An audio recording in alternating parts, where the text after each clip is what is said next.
केजरीवाल जी को नवा नोटिस जारी किया गया है। वहीं उनके नेताओं का कहना है कि अब मोदी जी इनको गिरफ्तार कराना चाहते हैं। तो क्या कहना चाहते हैं इस मामले को लेकर? देखिए, देश में लोकतंत्र है, भारत में न्यायपालिका है।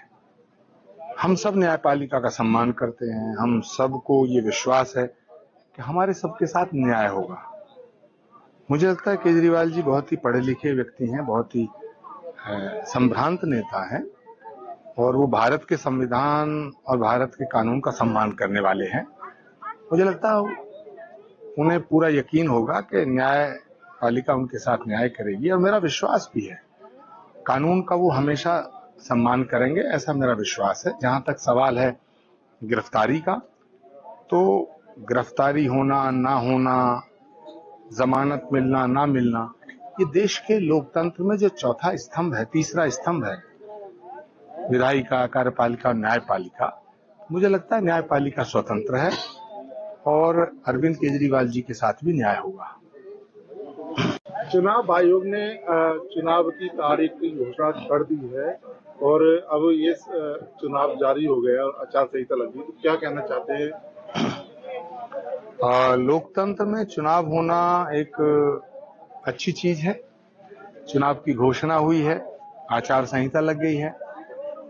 कुछ दिनों तक चुनाव का प्रचार चलेगा, चुनाव में फिर वोट पड़ेंगे, फिर मतगणना होगी, फिर रिजल्ट आएगा। लेकिन रिजल्ट क्या आएगा ये सारा देश। नरेंद्र मोदी तीसरी बार इस देश के प्रधानमंत्री बनेंगे। जम्मू कश्मीर में इलेक्शन नहीं हो रहे हैं, क्या मानते हैं इतना बड़ा फैसला चुनाव आयोग की तरफ से लिया गया है? देखिए, चुनाव आयोग ने जो फैसला लिया है मैं उसका स्वागत करता हूं। जम्मू कश्मीर में जब ऐसे हालात हो जाएंगे, जब चुनाव जरूरी भी है, चुनाव हो सकता है, दो बातें हैं।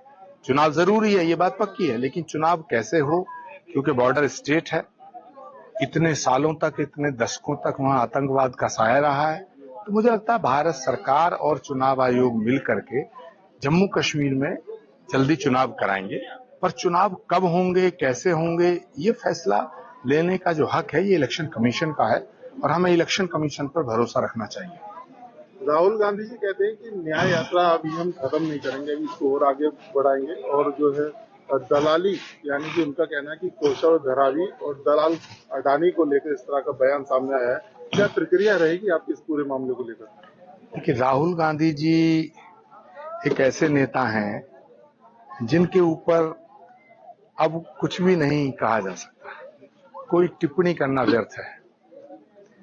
सबसे ज्यादा अन्याय कांग्रेस पार्टी के भीतर वरिष्ठ नेताओं के साथ हो रहा है। पहले उन्हें न्याय दिलाने का काम राहुल जी करें, उसके बाद ये न्याय यात्रा करें। और जब इतनी बड़ी पदयात्रा कर ली तो इस बस यात्रा का कोई प्रयोजन नहीं बचता है। तो मुझे लगता है राहुल जी जो कर रहे हैं वो अपने सर्वाइवल की लड़ाई लड़ रहे हैं और लड़ना भी चाहिए, उनको करना चाहिए। पर मुझे लगता है न्याय, संविधान, लोकतंत्र, ये शब्द ऐसे हैं, ये बड़े पवित्र शब्द हैं, बड़े पावन शब्द हैं। कांग्रेस के नेताओं को लोकतंत्र, संविधान और न्याय ये जब कहते हैं तो मुझे लगता है उन्हें अपने अंतर मन में झांकना चाहिए कि वास्तविक न्याय की जरूरत किसे है। आज बंबई में बड़ी एक रैली की गई है जिसमें गठबंधन के सभी काफी लोग उसमें जो है इकट्ठा हुए हैं। तो क्या कहना चाहते हैं, जो गठबंधन अभी लगातार अभी चुनाव आयोग ने अपनी आचार संहिता भी लागू कर दी है?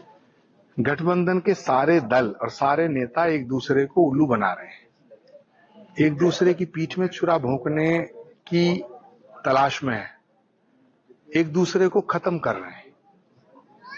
सब मिलकर नरेंद्र मोदी को हराएंगे, इनका ये इरादा नहीं है। एक दूसरे को निपटाने में लगे हैं। गठबंधन की शुरुआत किसने करी? नीतीश जी ने। उन्होंने 13वीं कर दी इस इंडिया गठबंधन की। फिर जयंत चौधरी जी इनके साथ थे, उन्होंने इसका श्राद्ध कर दिया। अब कोई बड़ा नेता देखना इसका जनगणमन कर देगा। तो मुझे लगता है कि 2024 का जो चुनाव है ये देश का चुनाव है और देश की जनता, देश नरेंद्र मोदी के साथ है।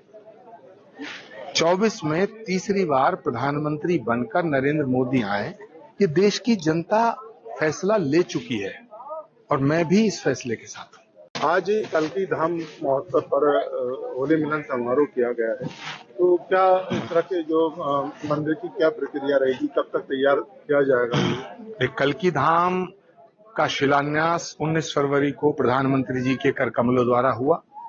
निर्माण शुरू हो चुका है। अब खुदाई का काम होगा, पत्थरों का काम होगा, तमाम तरह की निर्माण संबंधी कार्रवाइयां होंगी। कल्की धाम सबका है, सब कल्की धाम के हैं।